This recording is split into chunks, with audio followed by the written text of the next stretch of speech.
The stagecoach wheels had stopped turning 3 hours before the blizzard hit, and Beatrice Kendall knew with absolute certainty that she was going to die alone in the Oregon wilderness on a frigid January night in 1884. She huddled against the overturned coach, her fingers so numb she could barely feel them anymore.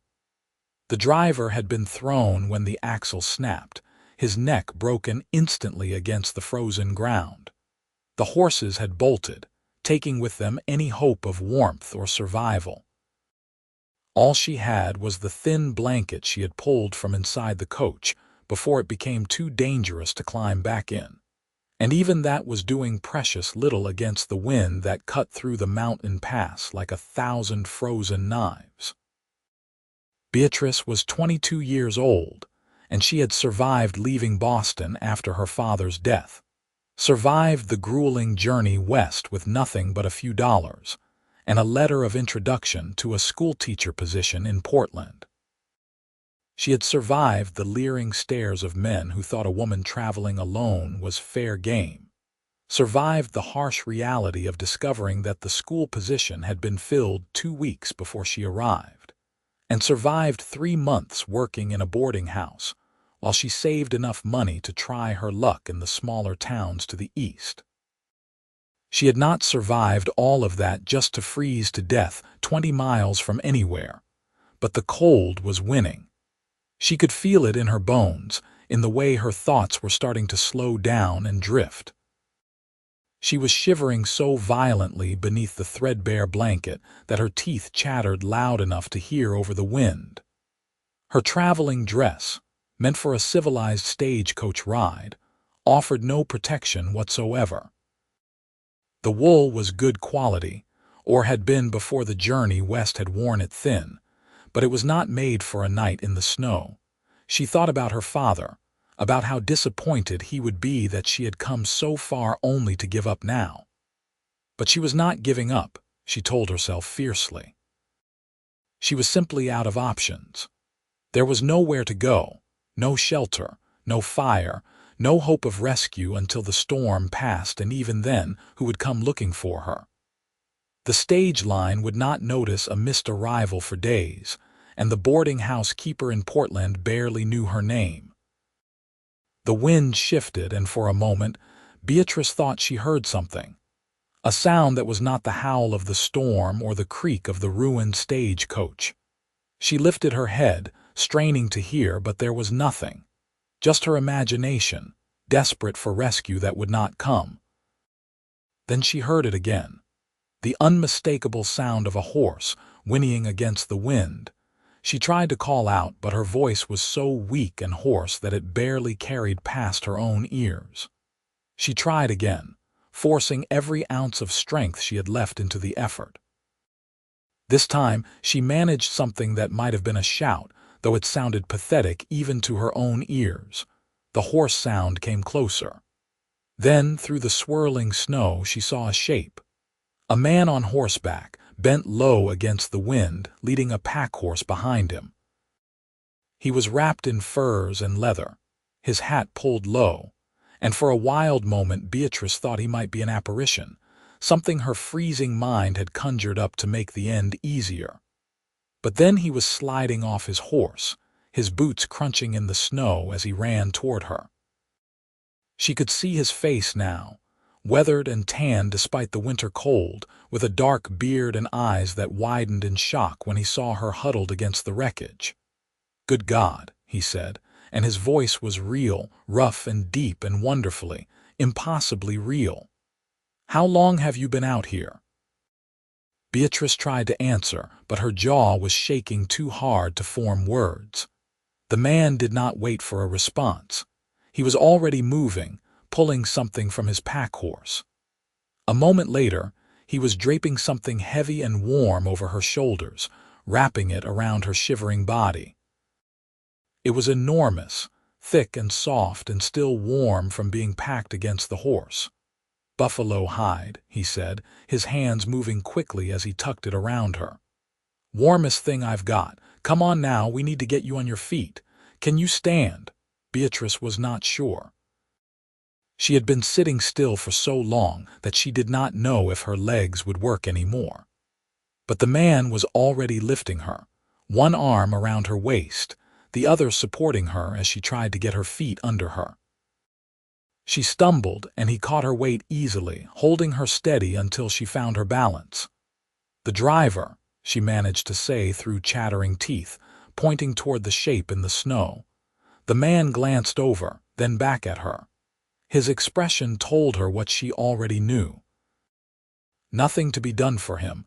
We need to get you somewhere warm or you will be joining him. Can you ride?" "I think so." "Good enough." He half carried her to his horse, a sturdy bay that stood patient despite the storm. The man lifted her into the saddle like she weighed nothing, then swung up behind her.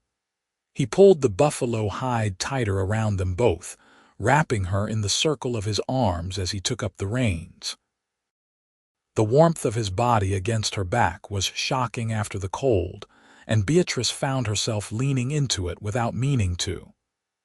"There is a line shack about 2 miles east," he said, his breath warm against her ear.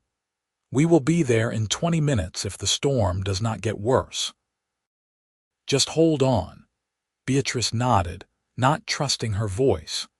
The man urged the horse forward and they moved out into the blinding snow, the pack horse following on its lead rope. The buffalo hide blocked most of the wind, and between that and the man's body heat, Beatrice could feel the worst of the cold starting to ease.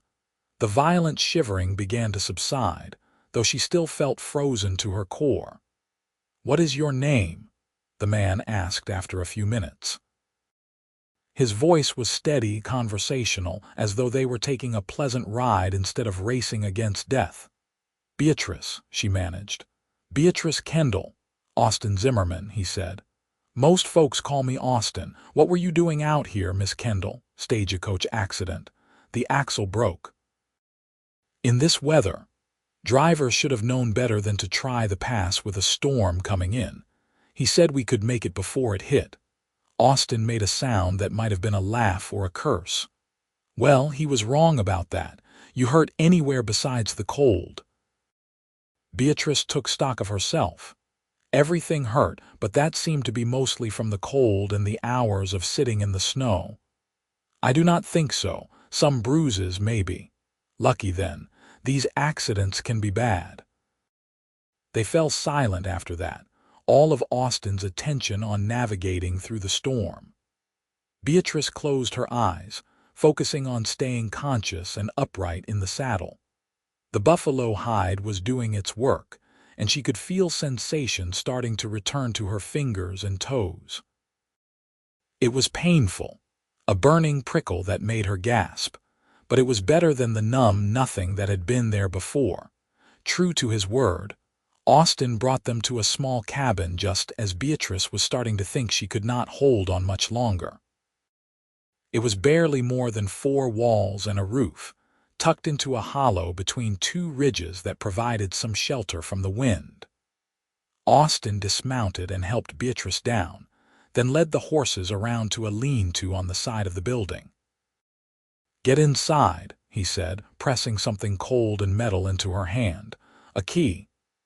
"I need to see to the horses. Get the fire started if you can manage it. Everything you need should be by the hearth." Beatrice stumbled to the door, her legs unsteady beneath her. The key turned stiffly in the lock, and then she was inside, out of the wind. It was not much warmer than outside, but at least the air was still. She could see the outline of a stone fireplace against one wall, and she made her way to it on shaking legs. There was wood stacked beside the hearth, and kindling and a box of matches. Beatrice had never started a fire in her life. In Boston, they had servants for that, and in Portland, the boarding house keeper had handled all such things. But she had watched it done, and her life might still depend on getting this right. Her hands were clumsy as she arranged the kindling, and she dropped the matches twice before managing to strike one. But the wood was dry and caught quickly, and soon she had a small flame growing. She added larger pieces carefully, the way she had seen it done. And within minutes there was a real fire crackling in the hearth. The door opened, letting in a blast of cold air, and Austin, his arms full of saddlebags and gear. He kicked the door shut behind him and dropped his load on the floor, then came to crouch beside her at the fire. "Good work," he said, holding his hands out to the flames. "Fire is the first thing we needed. What about the horses? They will be all right in the lean-to." "It is not comfortable, but it will keep them alive until the storm passes, which should be by morning if the clouds are moving the way I think they are." Morning seemed impossibly far away, but Beatrice nodded. Austin stood and began moving around the cabin, lighting a lantern and checking the supplies. It was a single room, maybe 15 feet on a side, with the fireplace, a narrow bed with a thin mattress, a rough table and 2 chairs, and some shelves with canned goods and basic supplies.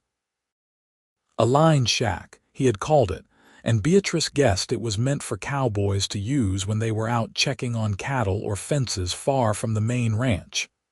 "Whose cabin is this?" she asked. "Belongs to the Triple Bar Ranch." "I work for them, though I've been out checking the northern range for the past week. I was heading back when the storm hit and figured I would wait it out here." He glanced at her, his dark eyes reflecting the firelight. "Lucky for you, I chose this route instead of the Valley Pass." "Very lucky," Beatrice said quietly. "You saved my life." Austin shrugged, looking uncomfortable with the gratitude. "Anyone would have done the same. But you were the one who did it." He did not have an answer for that, so instead he turned his attention to the saddlebags. He pulled out a battered coffee pot and a bag of grounds, then some jerky and hardtack. "Not much of a supper, but it is hot and filling. You need to get some food in you." While he worked on the coffee, Beatrice slowly peeled herself out of the buffalo hide and moved closer to the fire. Her dress was damp from the snow, and she could feel the heat starting to steam it dry. It was not entirely proper, being alone in a cabin with a strange man, but propriety seemed like a ridiculous concern when the alternative had been freezing to death. Austin poured coffee into 2 tin cups and handed her one, along with some of the jerky. The coffee was strong enough to make her eyes water, but it was hot, and that was all that mattered. She sipped it carefully, feeling the warmth spread through her chest. "So what brings a Boston lady to Oregon?" Austin asked, settling into one of the chairs with his own coffee. Beatrice blinked. "How did you know I was from Boston? Your accent. And your dress, what is left of it? That is city tailoring, Eastern City." "I came for a teaching position," Beatrice said, "or I thought I did. It turned out the position was already filled by the time I arrived. I have been trying to find work elsewhere. Rough luck. It seems to be my particular specialty." She took another sip of coffee. "What about you? How long have you been in Oregon?" 5 years, give or take. "Came out from Missouri after the war ended." "Well, not right after. I was a bit young for the fighting, but I came west as soon as I was old enough to make my own way." He bit off a piece of jerky, chewing thoughtfully. "Worked my way up from ranch hand to foreman. Decent life, if you do not mind the loneliness." "Is it lonely?" Austin considered that. "Sometimes.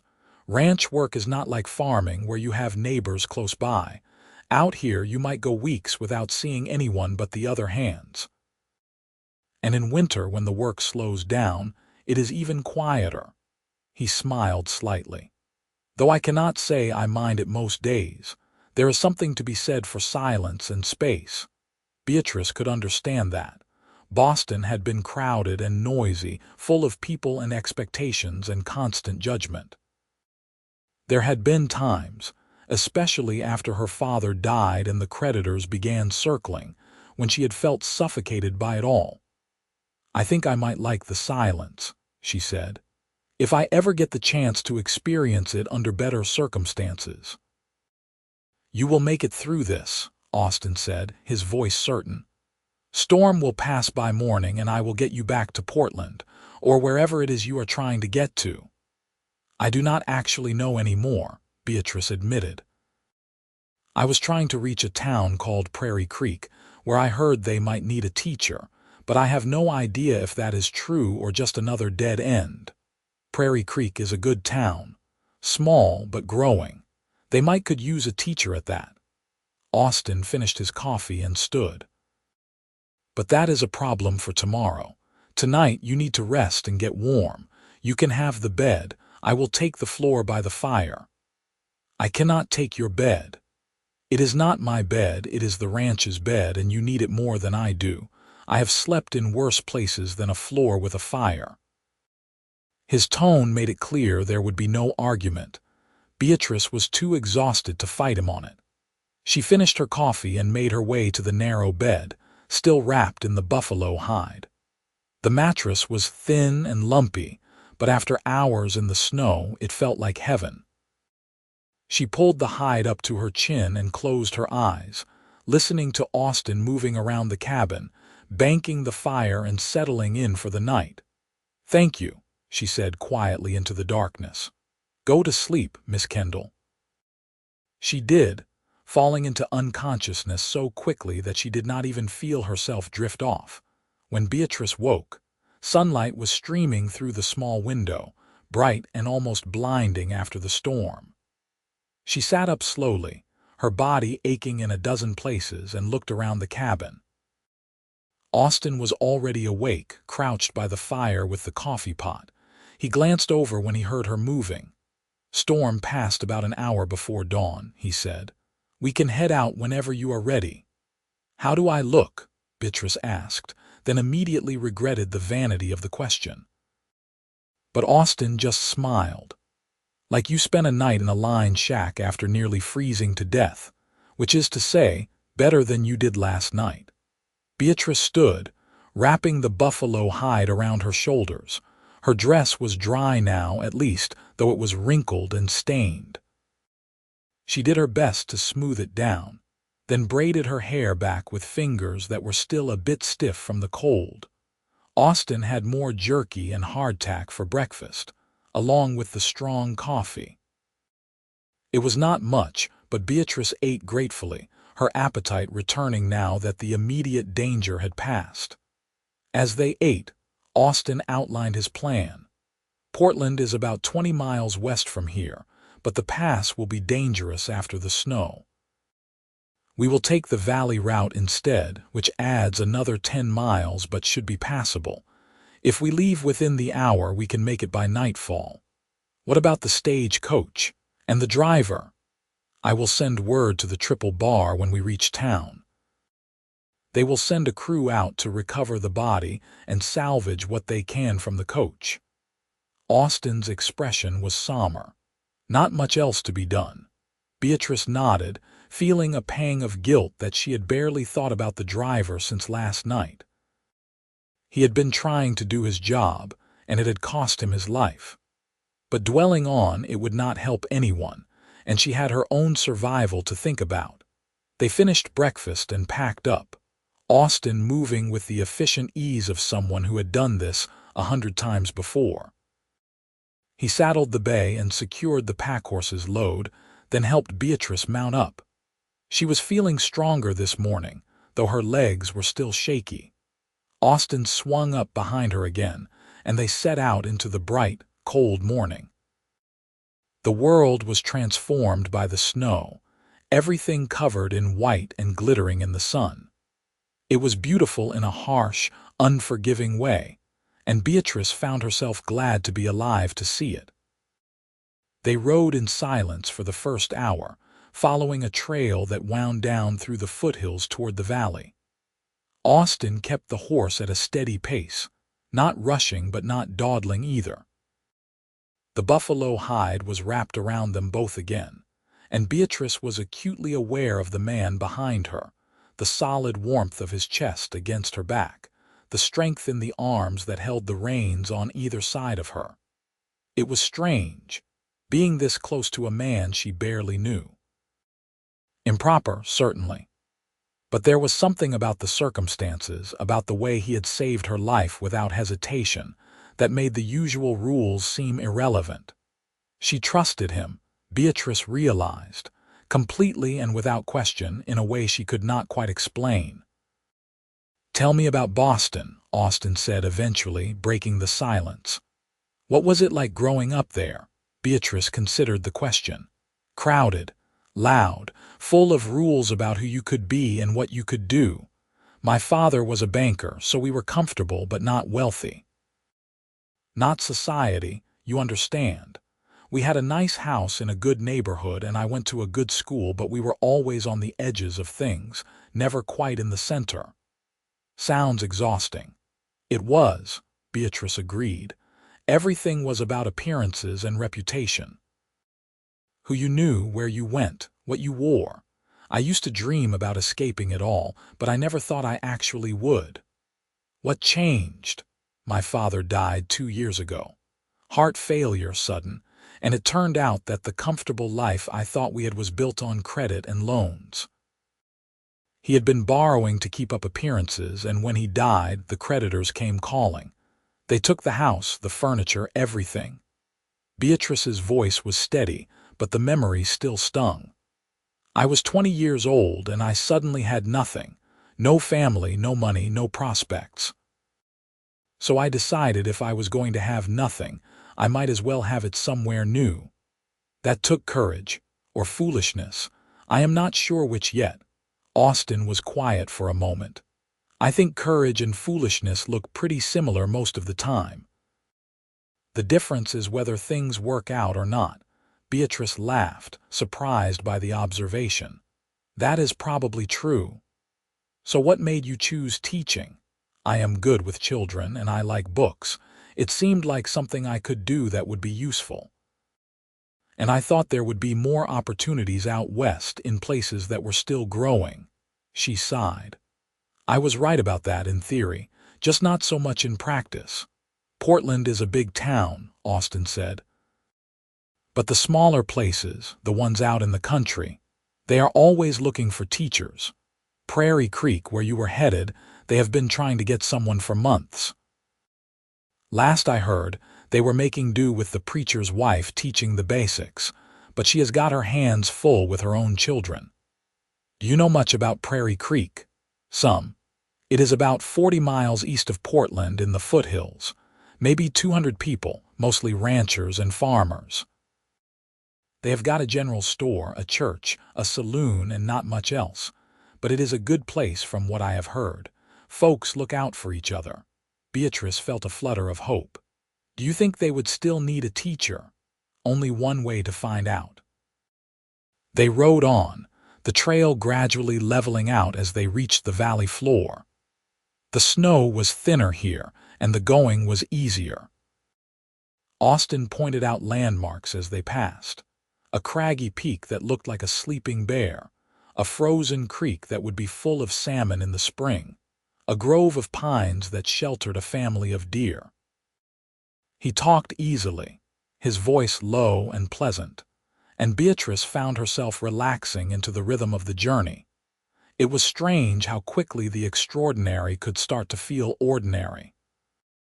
Yesterday she had been certain she was dying, and today she was riding through the snow with a man she had just met, chatting about her past and her uncertain future as though it were the most natural thing in the world. By midday, they stopped to rest the horses and eat more of the seemingly endless supply of jerky and hardtack.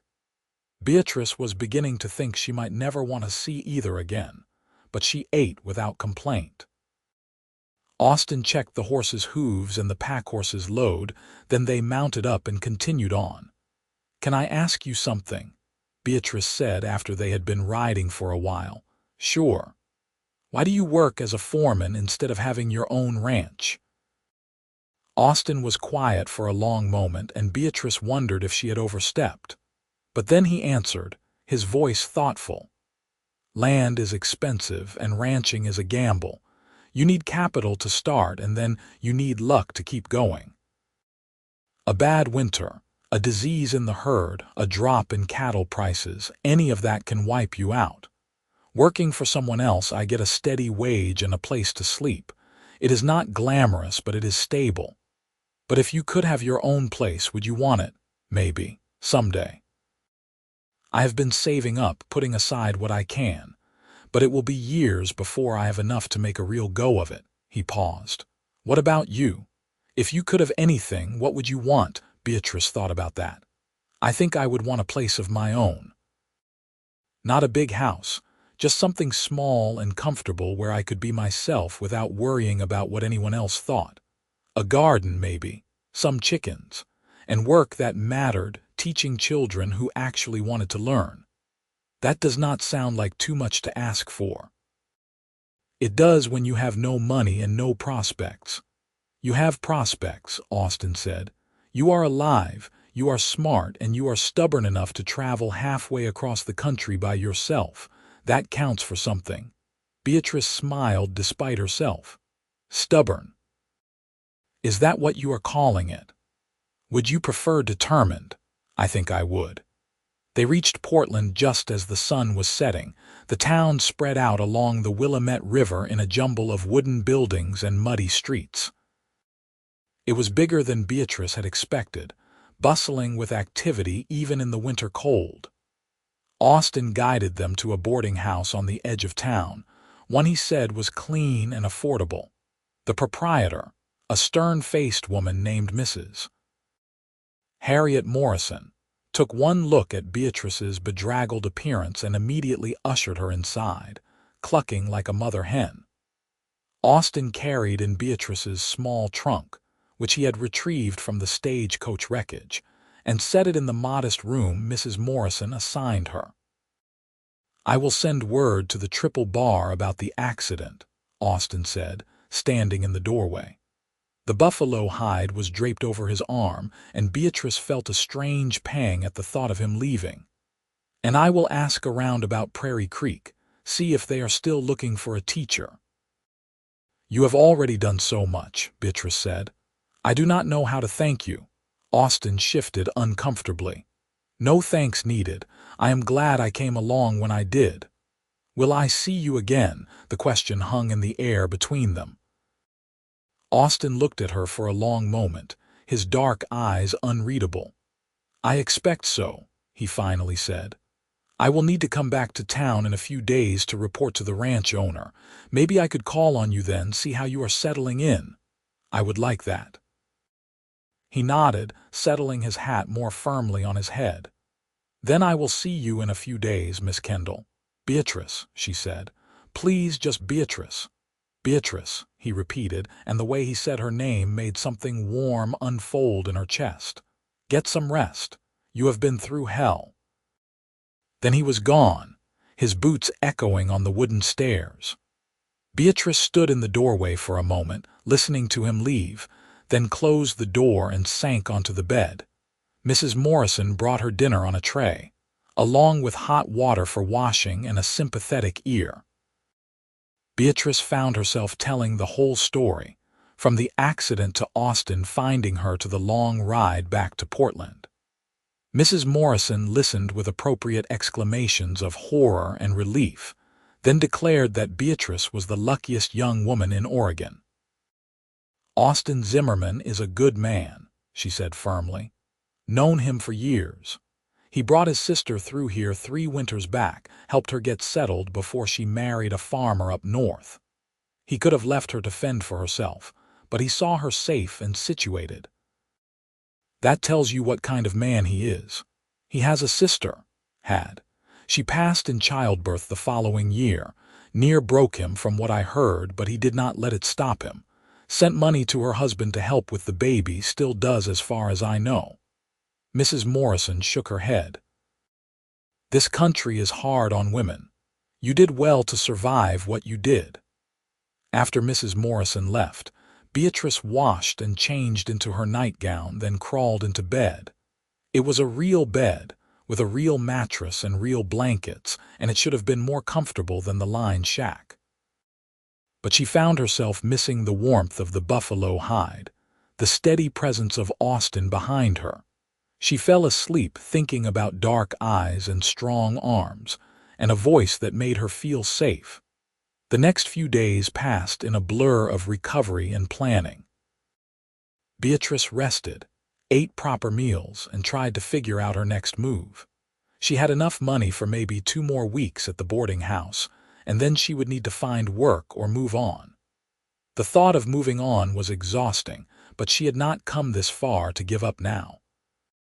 On the 3rd day, Austin returned. He arrived in the late afternoon, freshly shaved and wearing clean clothes, though his coat and hat were the same weathered leather and felt. Mrs. Morrison showed him into the parlor where Beatrice was reading, then discreetly disappeared. "You look better," Austin said, taking the chair across from her. "Got some color back in your cheeks." "I feel better," Beatrice admitted. "How was your trip back to the ranch?" "Cold but uneventful. I reported the accident and they sent a crew out to deal with it." His expression sobered.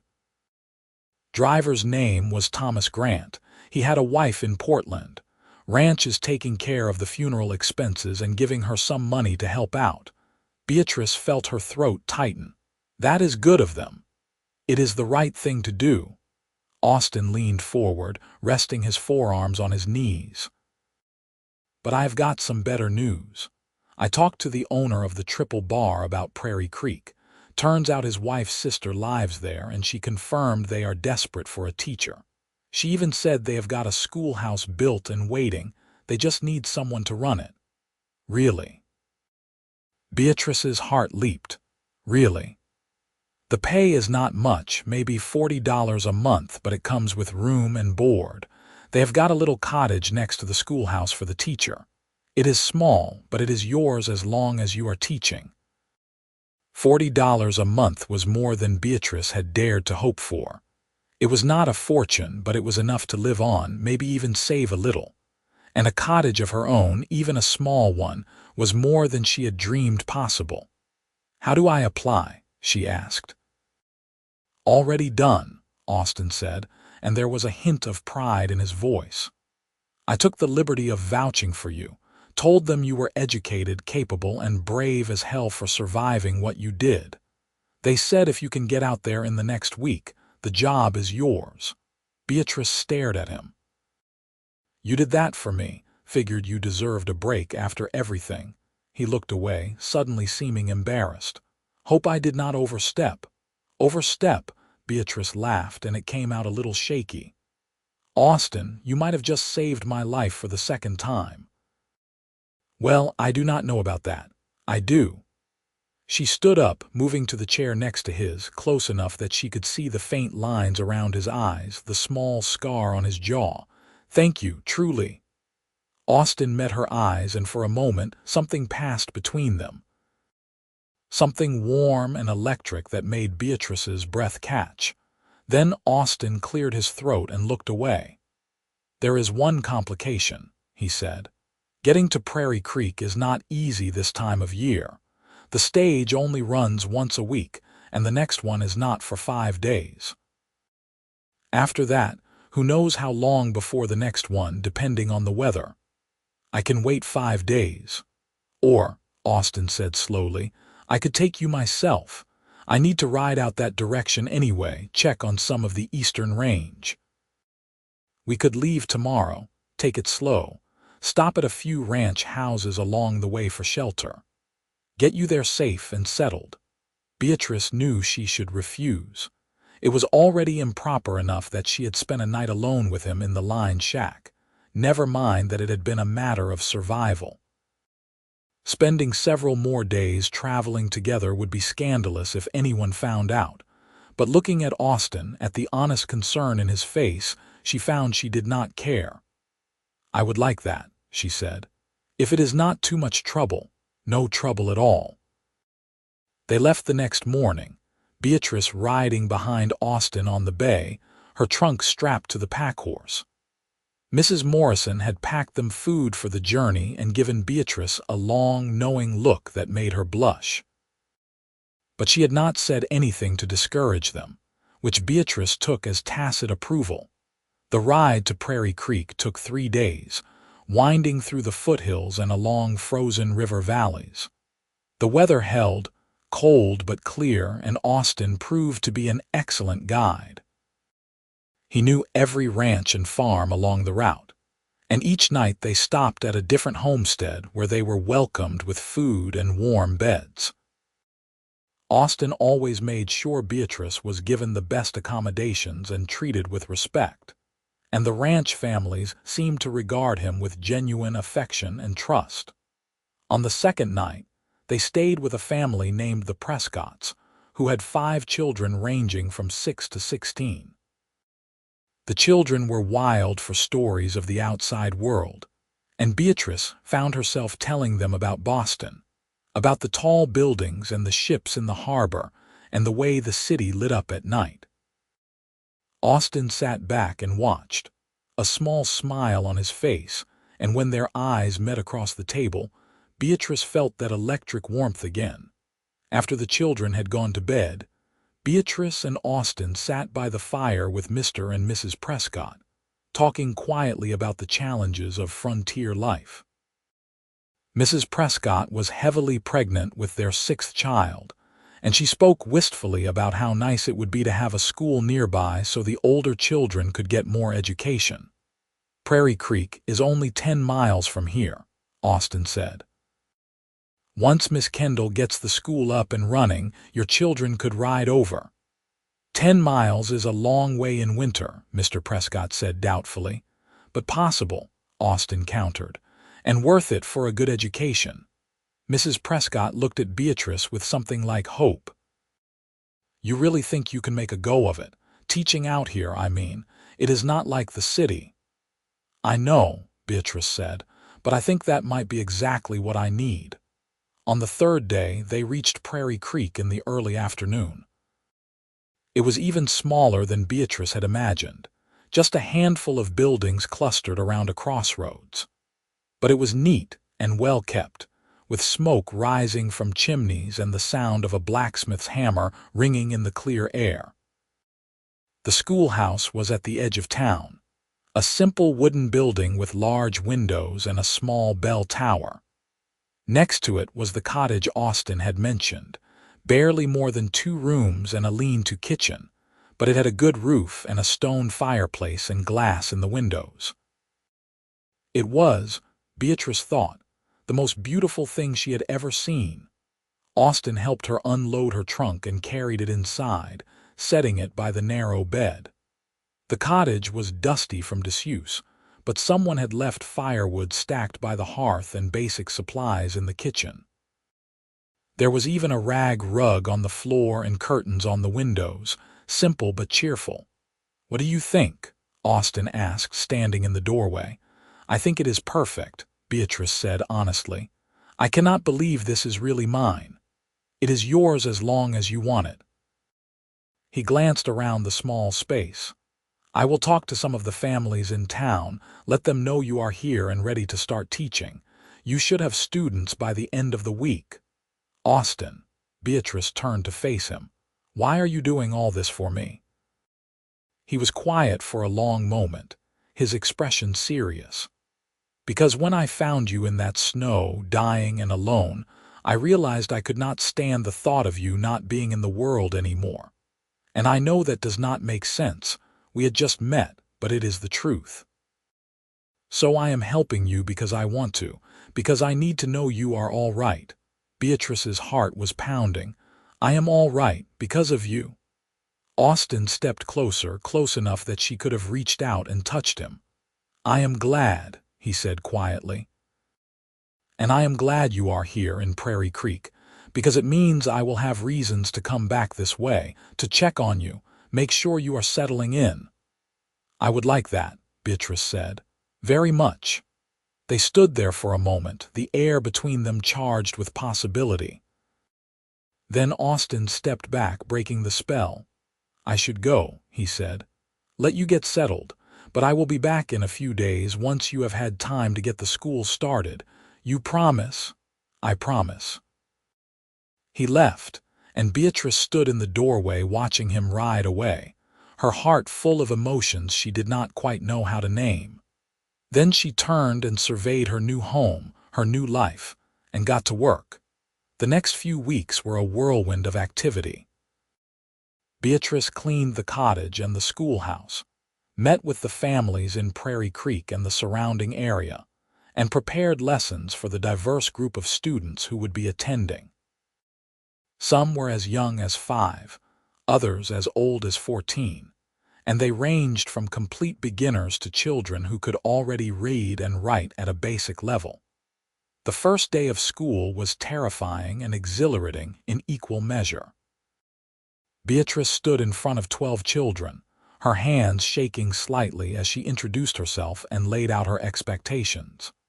But the children were eager to learn, and their parents were supportive, and by the end of the week, Beatrice felt like she had found her rhythm. Austin came by on Saturday, riding up to the schoolhouse just as Beatrice was finishing some lesson planning. He brought her a bag of supplies from Portland, things she had mentioned needing, along with a book of poetry he thought she might like. "How is it going?" he asked, leaning against the doorframe as she unpacked the supplies. "Better than I expected," Beatrice admitted. "The children are wonderful, curious and bright and so hungry to learn. It makes me wish I had more to give them." "You are giving them plenty," Austin said. More than they had before. They fell into a pattern after that.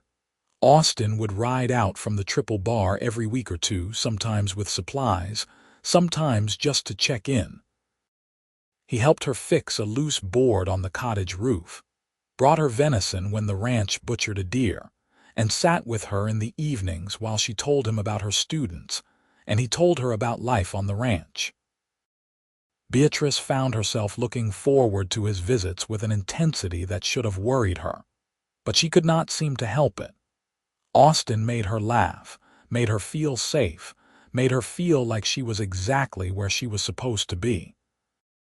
And the way he looked at her, with warmth and admiration and something deeper that neither of them had named yet, made her heart race. Winter gave way to early spring, and the snow began to melt. The days grew longer, and the air took on a softer quality. Beatrice's students thrived, and word spread to neighboring communities about the excellent teacher in Prairie Creek.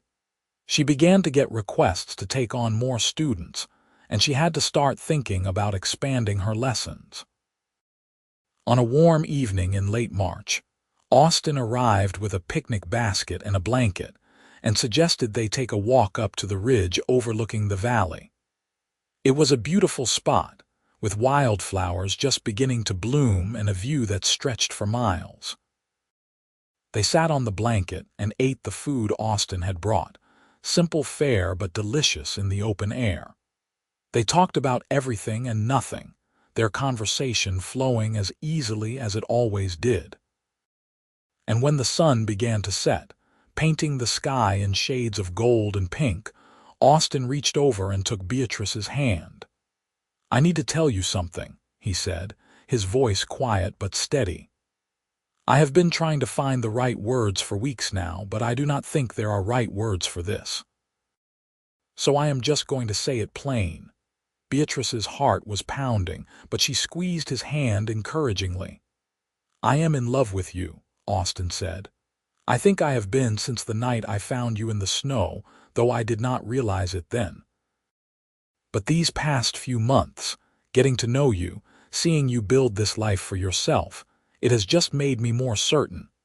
You are the strongest, smartest, bravest woman I have ever met, and I love you. And I know I do not have much to offer. I am just a ranch foreman with some savings and a lot of dreams. But if you would have me, if you could see a future with me, I swear I would spend the rest of my life making sure you never regret it." Beatrice felt tears pricking her eyes, but they were happy tears. "Austin," she said, her voice shaking, "I love you too. I have been so scared to admit it, scared that it was too fast or too soon or that I was imagining things. But I am not imagining this, am I?" "No," Austin said, and he lifted his free hand to cup her face, his thumb brushing away a tear that had escaped. "This is real." Then he was kissing her, gentle and sweet and full of promise. Beatrice kissed him back, her hands coming up to rest on his chest, feeling the steady beat of his heart beneath her palms. When they finally pulled apart, both of them were smiling. "So what do we do now?" Beatrice asked. "I have my teaching position and you have your work at the ranch." "We figure it out," Austin said. "Together.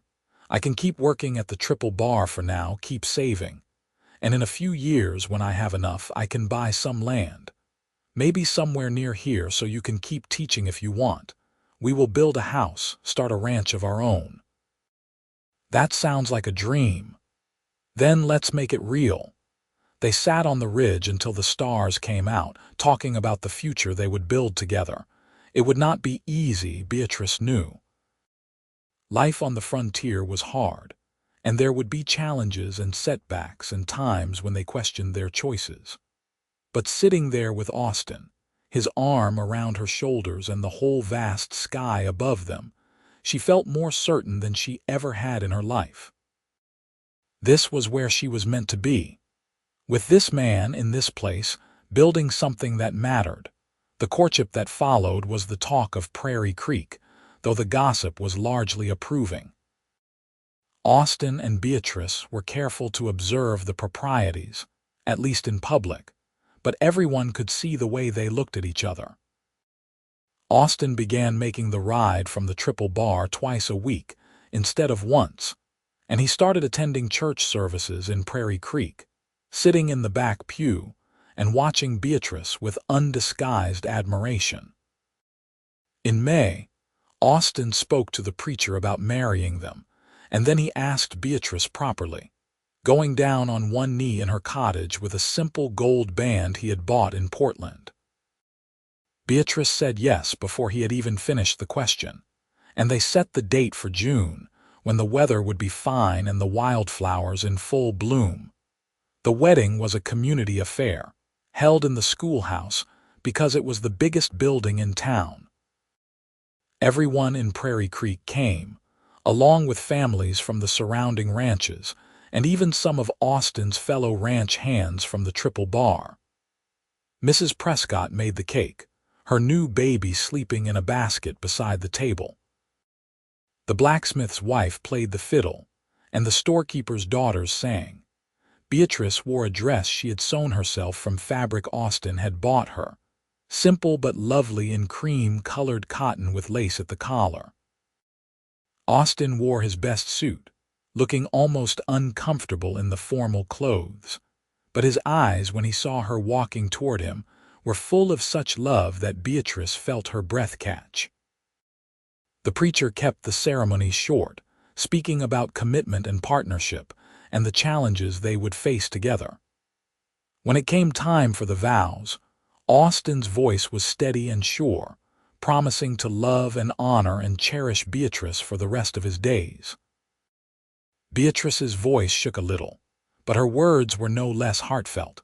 When the preacher pronounced them husband and wife, Austin kissed her in front of everyone, sweet and lingering, and the whole room erupted in cheers and applause. The celebration lasted well into the evening, with food and music and dancing. Beatrice danced with Austin until her feet hurt, and then they danced some more.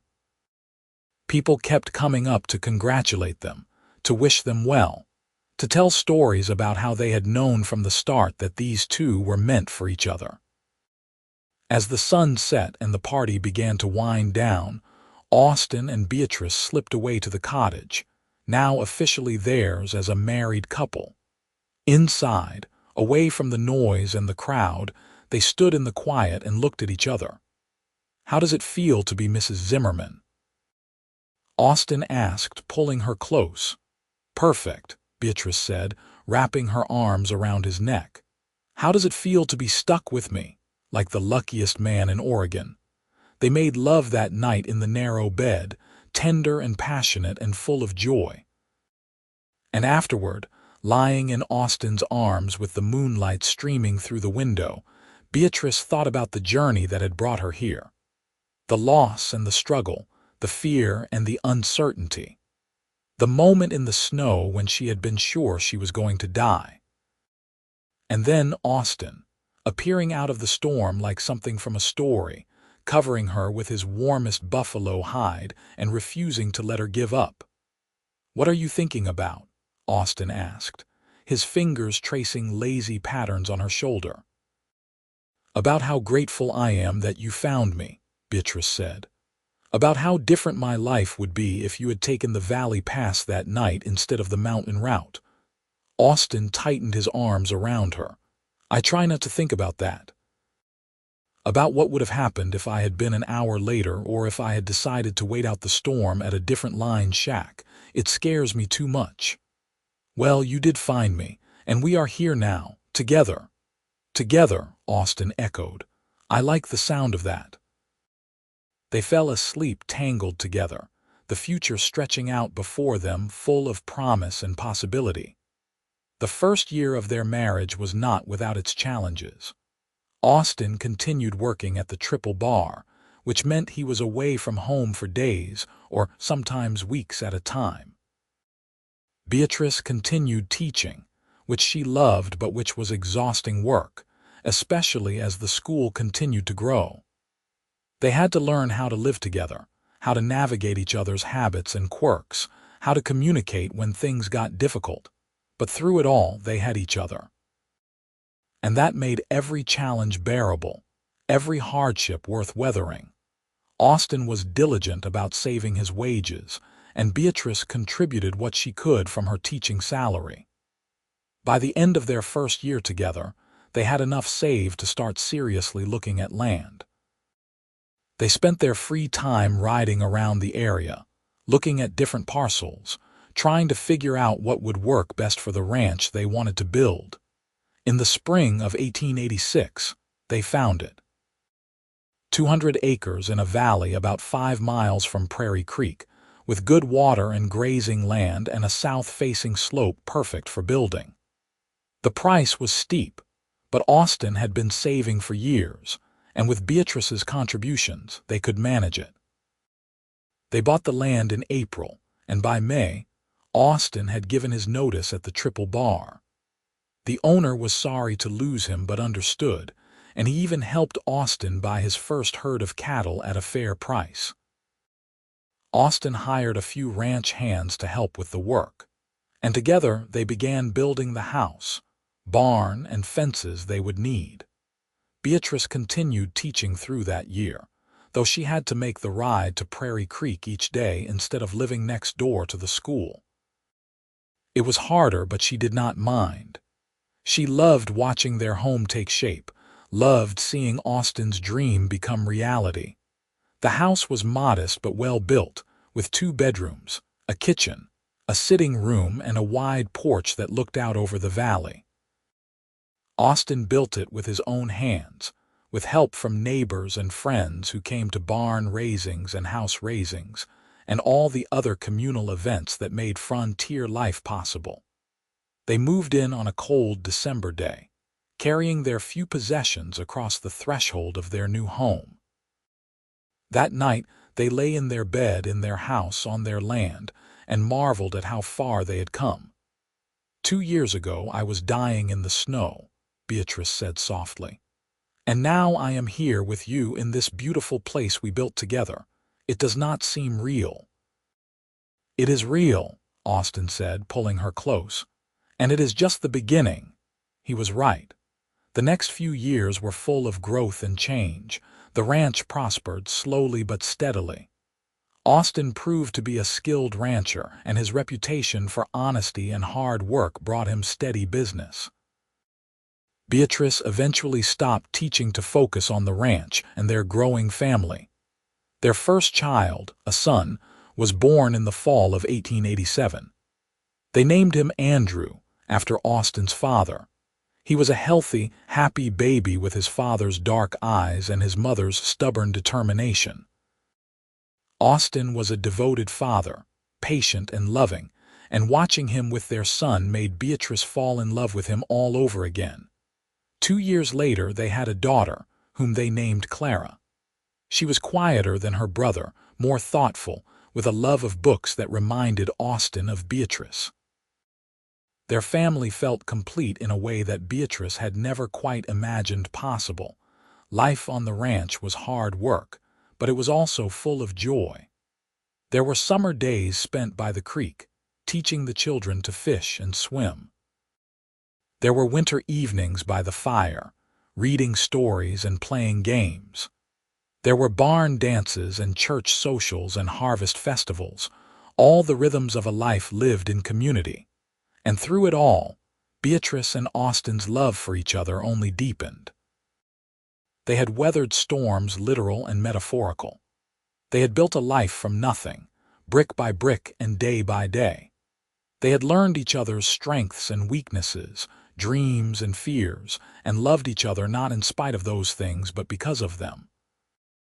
On their 10th anniversary, Austin took Beatrice back to the ridge where he had first told her he loved her. The children were with neighbors for the day, giving them rare time alone. They sat on a blanket, much like they had that first time, and looked out over the valley.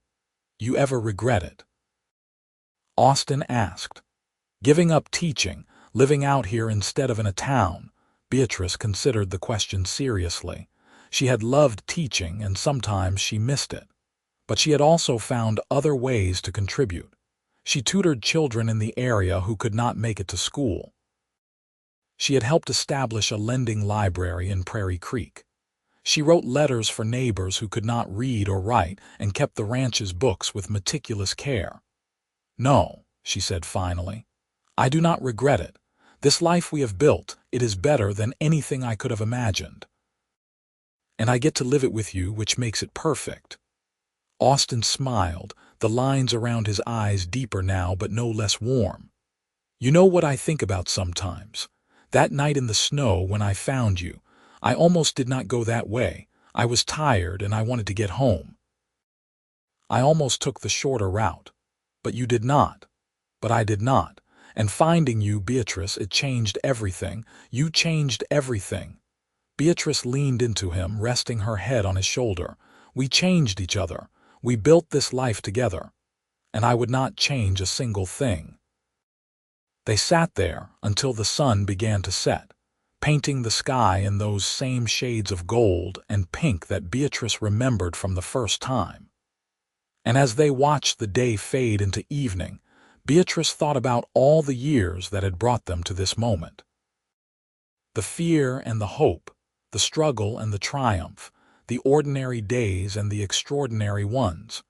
She thought about the girl she had been in Boston, trapped by circumstance and expectations.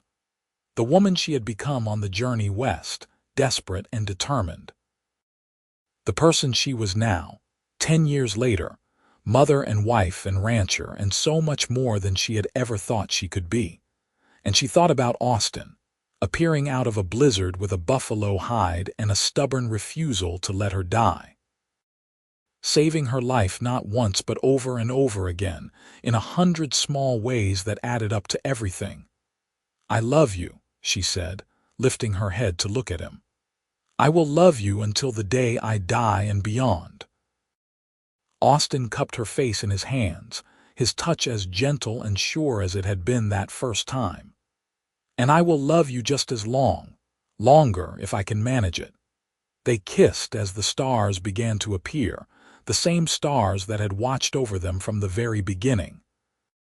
And when they finally rode home, to the ranch they had built and the children they had made and the life they shared, Beatrice knew with absolute certainty that she was exactly where she was meant to be. The years continued to pass, bringing with them all the joys and sorrows that make up a life. There were good years when the cattle thrived and the weather cooperated. There were hard years when drought or disease tested their resolve. There were births and deaths, celebrations and mournings, all the ordinary miracles that make up a life lived fully. Andrew grew into a strong, capable young man who loved the ranch as much as his father did. Clara became a teacher herself, taking over the school in Prairie Creek when the previous teacher retired. They both eventually married, bringing new members into the family and giving Beatrice and Austin grandchildren to spoil and love. The ranch continued to grow, slowly but steadily, until it was one of the most respected spreads in the region. Austin's reputation for fair dealing and quality cattle spread far and wide, and ranchers came from all over to buy his stock. But he never forgot where he came from, and he was always willing to help a neighbor in need or give advice to a young rancher just starting out. Beatrice became a pillar of the Prairie Creek community, known for her kindness and her sharp mind.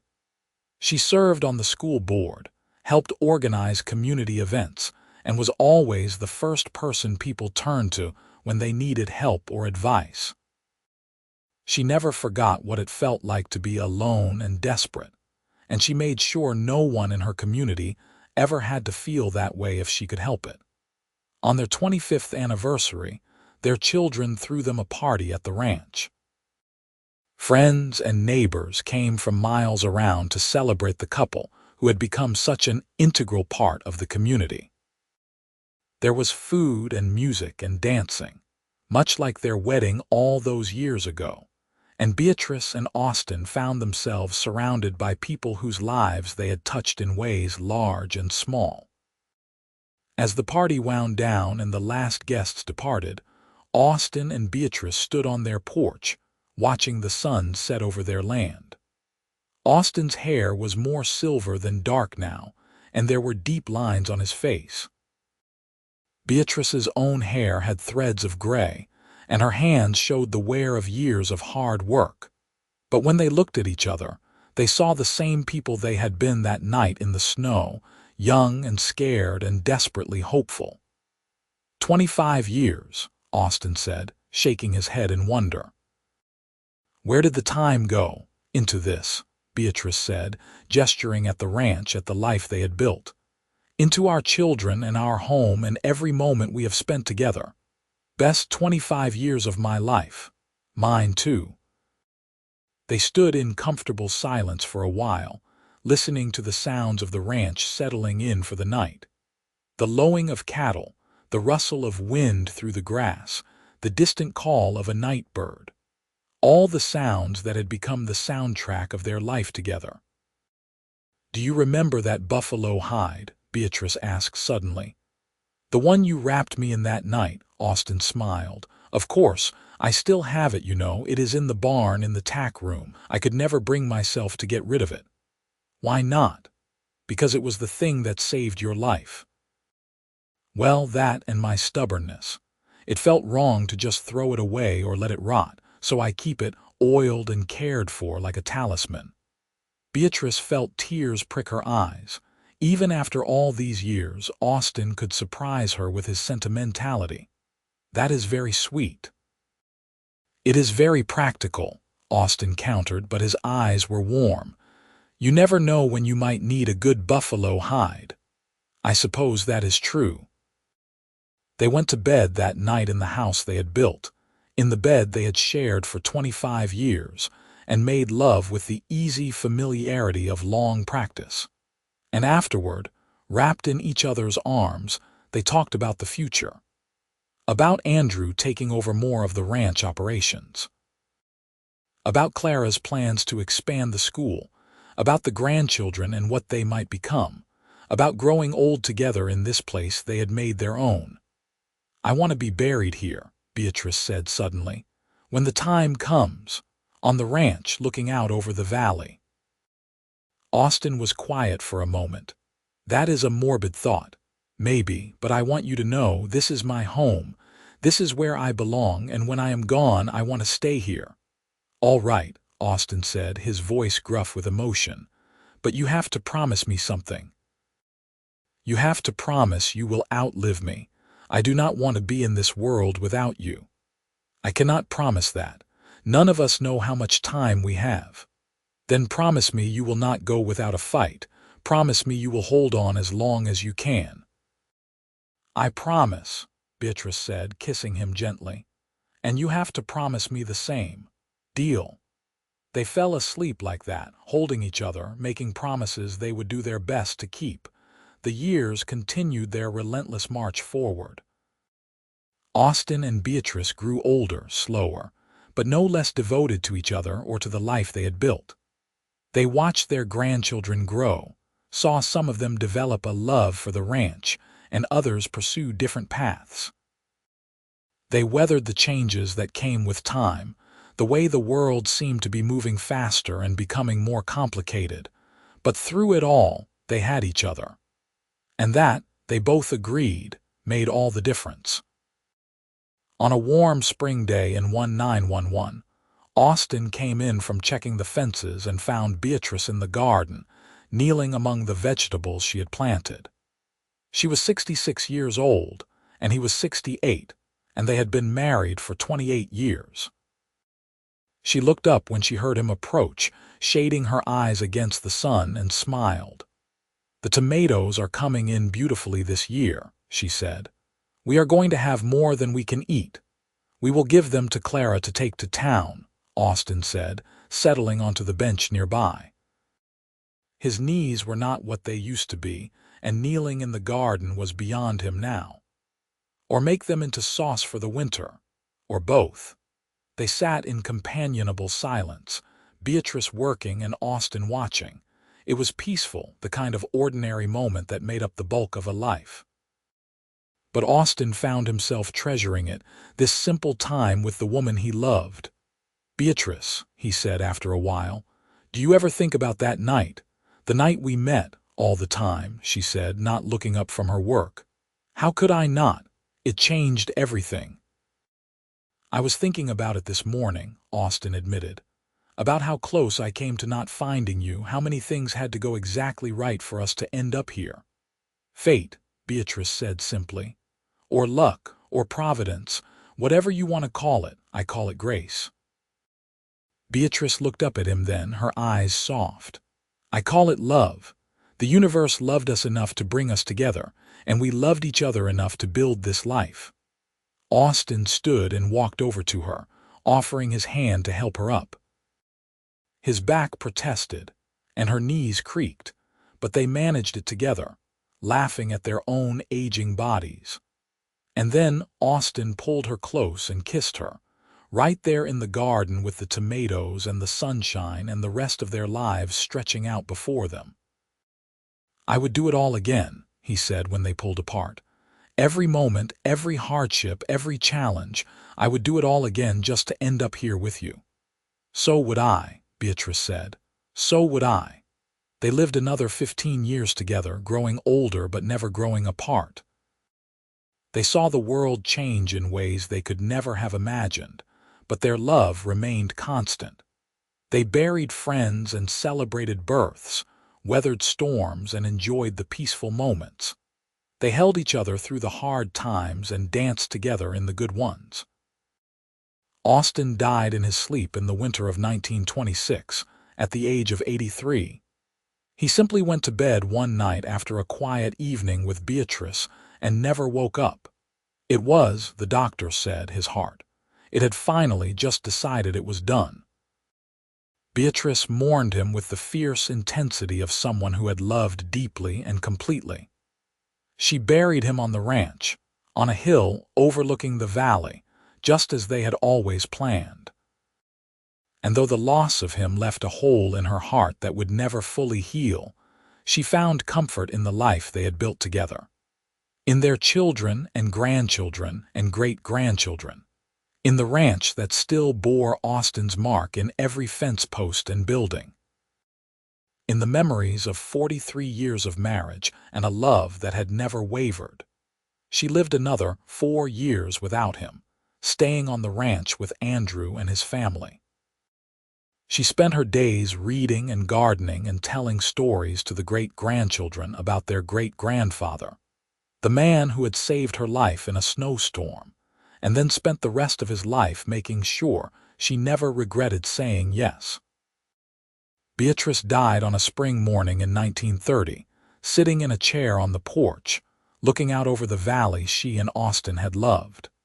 She was 85 years old, and she had lived a full, rich life. Her last thought, as her eyes closed for the final time, was of a cold night in 1884 and a warm buffalo hide, and the man who had refused to let her die alone in the snow. They buried her next to Austin, under the wide Oregon sky. And if you visit that place even now, you can see their graves side by side, looking out over the valley they called home. The headstones are simple, bearing only their names and dates and a single inscription that tells you everything you need to know about the love they shared. Together, it says. Always together. And somewhere, in whatever comes after this life, a cowboy and a teacher are walking hand in hand through an endless valley, young again and whole, their love still burning bright after all these years. They laugh and talk and dream about the future, just as they did that first night on the ridge. And when the sun sets and the stars come out, they hold each other close and give thanks for the grace that brought them together, the love that sustained them through a lifetime, and the promise that they will never be apart again. Because some loves are stronger than death. Some loves are eternal. And the love between Austin Zimmerman and Beatrice Kendall was exactly that kind of love. Born in a blizzard, tempered by hardship, and lasting forever in the hearts of all who knew them and in the land they loved so well.